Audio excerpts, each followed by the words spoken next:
With Devo back in the spotlight thanks to Netflix's new documentary, there's no better time to revisit the album that cemented their reputation as pop's strangest prophet.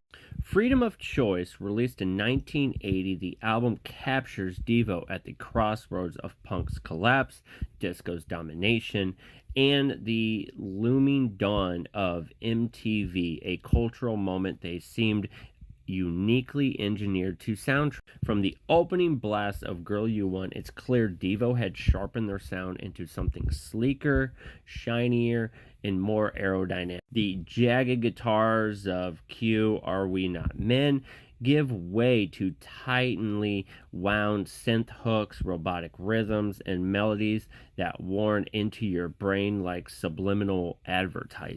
And then, of course, comes that song, Whip It.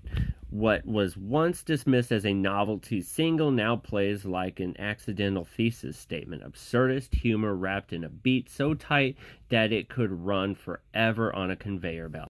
But the deeper you go, the more the album reveals its dystopian core.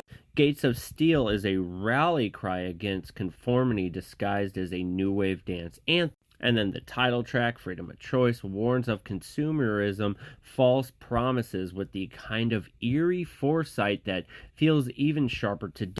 Too many options can be its own form of control, and while their delivery is always deadpan, the satire cuts deep. The line between parody and prophecy was Devo's playground, and Freedom of Choice proves that they were masters of both.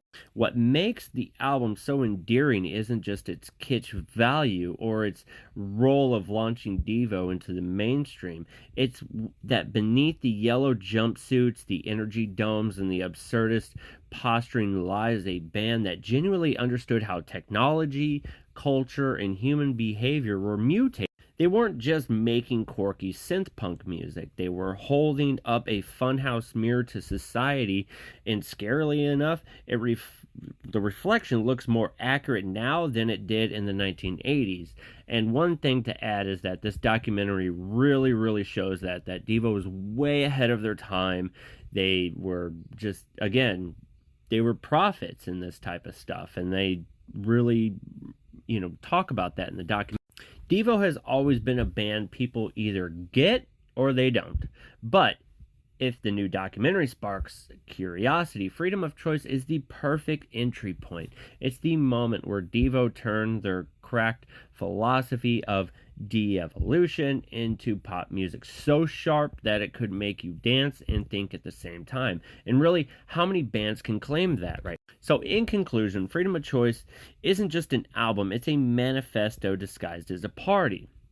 40 plus years later, the joke's still funny, the grooves are still irresistible, and the warning signs are still flashing red.